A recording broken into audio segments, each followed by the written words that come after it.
ഞാനിന്നൊരു അച്ചാറിൻ്റെ റെസിപ്പിയാണ് ചെയ്യുന്നത്. വെളുത്തുള്ളി കൊണ്ടുള്ളൊരു അച്ചാറാണിത്.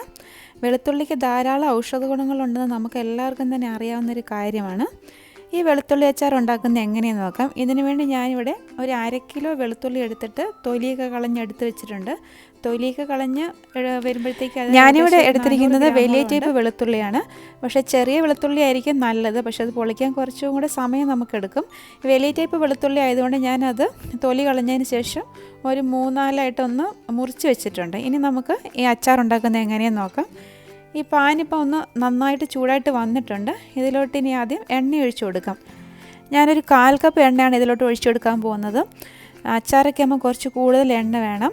നല്ലെണ്ണയാണ് ഏറ്റവും നല്ലത്. നല്ലെണ്ണയോ അല്ലെങ്കിൽ റിഫൈൻഡ് ഓയിൽ വേണമെങ്കിലും നമുക്ക് ഉപയോഗിക്കാം. എണ്ണ ഇനി നല്ലതുപോലെ ഒന്ന് ചൂടായിട്ട് വരട്ടെ. ഇനി ഇതിലോട്ട് ഉലുവ ഇട്ട് കൊടുക്കാം. ഞാനൊരു 1/2 ടീസ്പൂൺ ഉലുവയാണ് ഇതിലോട്ട് ചേർക്കാൻ പോകുന്നത്. ഉലുവ ഒന്ന് പൊട്ടി വരണം. അന്നേരത്തേക്ക് ഇനി ഇതിലോട്ട് ഒരു 1/2 ടീസ്പൂൺ കടുകും കൂടെ ചേർത്ത് കൊടുക്കാം. കടുക് ഒന്ന് നല്ലതുപോലെ പൊട്ടി വരട്ടെ. അതുപോലെ തന്നെ ഞാനിവിടെ അച്ചാറിൽ ചേർക്കാനുള്ള ഇഞ്ചിയും പച്ചമുളകും കറിവേപ്പിലയും അതുപോലെ തന്നെ വറ്റൽമുളകും എല്ലാം എടുത്ത് വെച്ചിട്ടുണ്ട്.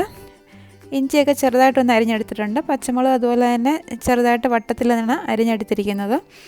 ഇത് പൊട്ടി വരുമ്പോഴത്തേക്കും അരിഞ്ഞ് വെച്ചിരിക്കുന്നതെല്ലാം ഇതിലോട്ട് ഇട്ട് കൊടുക്കാം. ഇഞ്ചി ഏകദേശം ഒരു 1.5 ടേബിൾ സ്പൂണോളം ഉണ്ട്. അതുപോലെ തന്നെ ഒരു 3-4 പച്ചമുളക് എടുത്തിട്ടുണ്ട്. ഇനി ഇതിലോട്ട് വറ്റൽമുളക് അതുപോലെ തന്നെ കറിവേപ്പിലയും കൂടി ചേർത്ത് കൊടുക്കാം. എന്നിട്ട് തീ കുറച്ച് വെച്ചിട്ട് ഇത് നല്ലതുപോലെ ഒന്ന് വഴറ്റിയെടുക്കാം.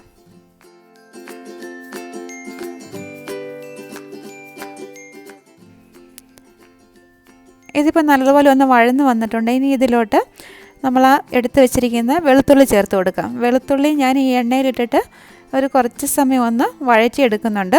അതിൻ്റെ ആ പച്ച ഇതൊക്കെ ഒന്ന് മാറിക്കിട്ടും. തീ ഒന്ന് കുറച്ച് വെച്ചിട്ട് വേണം ഒന്ന് വഴറ്റിയെടുക്കാൻ, കരിഞ്ഞു പോകരുത്. ഇതിൻ്റെ കളറ് ചെറുതായിട്ടൊന്ന് മാറി വരണം. ചെറിയൊരു ഗോൾഡൻ കളർ ആകുന്നിടം വരെ നമുക്ക് ഈ വെളുത്തുള്ളി ഒന്ന് വഴറ്റിയെടുക്കാം. വെളുത്തുള്ളിയുടെ കളറൊക്കെ ചെറുതായിട്ടൊന്ന് മാറി വരുന്നുണ്ട്. ഇത് അത്യാവശ്യം ഒന്ന് നല്ലതുപോലെ വഴന്നിട്ടുണ്ട്. ഇനി ഇതിലോട്ട് പൊടികൾ ചേർത്ത് കൊടുക്കാം. ഒരു 1/2 ടീസ്പൂൺ മഞ്ഞൾപ്പൊടി ചേർത്ത് കൊടുക്കാം. പിന്നെ ഇതിൽ ചേർക്കാനുള്ള മുളക് പൊടി ഞാൻ എടുത്ത് വെച്ചിട്ടുണ്ട്. ഒരു 4 ടേബിൾ സ്പൂൺ മുളക് പൊടിയാണ് ഞാൻ ഇതിലോട്ട് ചേർക്കാൻ പോകുന്നത്. ഞാനിവിടെ ഉപയോഗിക്കുന്നത് പിരിയൻ മുളകിൻ്റെ പൊടിയാണ്. പിരിയൻ മുളകിൻ്റെ പൊടിയാകുമ്പോഴത്തേക്ക് എരിവും കുറവായിരിക്കും, നല്ലൊരു കൊഴുപ്പ് കിട്ടുകയും ചെയ്യും നമ്മുടെ ഈ അച്ചാറിന്. എന്നിട്ട് തീ കുറച്ച് വെച്ചിട്ട് ആ പൊടിയൊക്കെ നല്ലതുപോലെ ഒന്ന് മൂപ്പിച്ചെടുക്കണം. ഒട്ടും കരിഞ്ഞു പോകരുത്. എണ്ണ നല്ലതുപോലെ ഒഴിച്ചിട്ടുള്ളതുകൊണ്ട് ആ പൊടിയൊക്കെ പെട്ടെന്ന് തന്നെ നമുക്ക് മൂത്ത് കിട്ടും. ഇനി ഇതിലോട്ട് ആവശ്യത്തിനുള്ള ഉപ്പ് ചേർത്ത് കൊടുക്കാം. ഉപ്പ് ചേർത്തിട്ട് നല്ലതുപോലെ ഒന്ന് ഇളക്കി യോജിപ്പിക്കാം. ഇപ്പം മുളക് പൊടിയൊക്കെ നല്ലതുപോലെ ഒന്ന് മൂത്ത് വന്നിട്ടുണ്ട്. ഇനി ഇതിലോട്ട് വിനാഗിരി ചേർത്ത് കൊടുക്കാം. ഒരു 1/4 കപ്പ് വിനാഗിരിയാണ് ഞാൻ ഇതിലോട്ട് ചേർത്ത് കൊടുക്കുന്നത്. നമ്മൾ സാധാരണ അച്ചാറിൽ കായമൊക്കെ ചേർക്കാറുണ്ടല്ലോ, അതുകൊണ്ട് ഒരു 1/4 ടീസ്പൂൺ കായത്തിൻ്റെ പൊടിയും കൂടി ചേർത്ത് കൊടുക്കാം.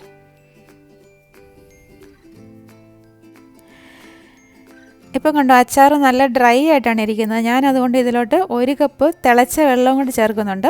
തിളച്ച വെള്ളം മാത്രമേ ഉള്ളൂ അച്ചാറിൽ ഒഴിക്കാറുള്ളൂ, ഒരിക്കലും പച്ചവെള്ളം ഒഴിക്കരുത്. വെള്ളം കൂടെ ഒഴിച്ചിട്ട് എല്ലാം കൂടെ നല്ലതുപോലെ ഒന്ന് യോജിപ്പിച്ചെടുക്കണം. എന്നിട്ട് ഇതൊരു ചെറുതായിട്ടൊന്ന് തിളച്ചതിന് ശേഷം ഒരു 5 മിനിറ്റ് കഴിയുമ്പോഴത്തേക്ക് നമുക്ക് ഗ്യാസ് ഓഫാക്കാം. പക്ഷേ ഈ വെള്ളം ചേർക്കുന്നതുകൊണ്ട് ഒരുപാട് നാളൊന്നും ഇത് വെളിയിൽ കേടുകൂടാതെ ഇരിക്കത്തില്ല. കുറച്ച് ദിവസം കഴിയുമ്പോഴത്തേക്ക് നമ്മളതെടുത്ത് ഫ്രിഡ്ജിൽ വെക്കേണ്ടതാണ്. ആ വിനാഗിരിയുടെ പുളിയൊക്കെ ഒന്ന് ബാലൻസ് ചെയ്യാൻ വേണ്ടി ഒരു 1/4 ടീസ്പൂൺ പഞ്ചസാരയും കൂടി ചേർത്ത് കൊടുക്കാം. എന്നിട്ട് നല്ലതുപോലെ ഒന്ന് മിക്സ് ചെയ്യാം. ഇപ്പോൾ അച്ചാർ ഒന്ന് തിളച്ച് വരുന്നുണ്ട്. ഇത് ഒരുപാട് വേവിക്കേണ്ട ആവശ്യമൊന്നുമില്ല. ഒന്ന് തിളച്ചതിന് ശേഷം നമുക്ക് ഗ്യാസ് ഓഫാക്കാം. ഇത് കുറച്ച് സമയം കഴിയുമ്പോൾ ഒന്നും കൂടി ഒന്ന് കുറുകി വരും.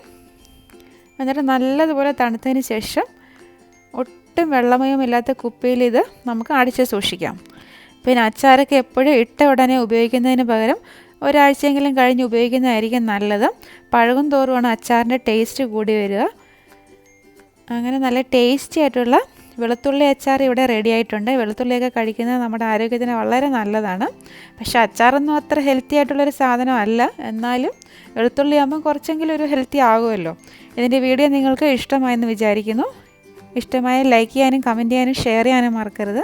അതുപോലെ ചാനൽ സബ്സ്ക്രൈബ് ചെയ്യാനും മറന്നു പോകരുത്. വീണ്ടും നല്ലൊരു റെസിപ്പിയുമായി കാണാം. Thank you for watching.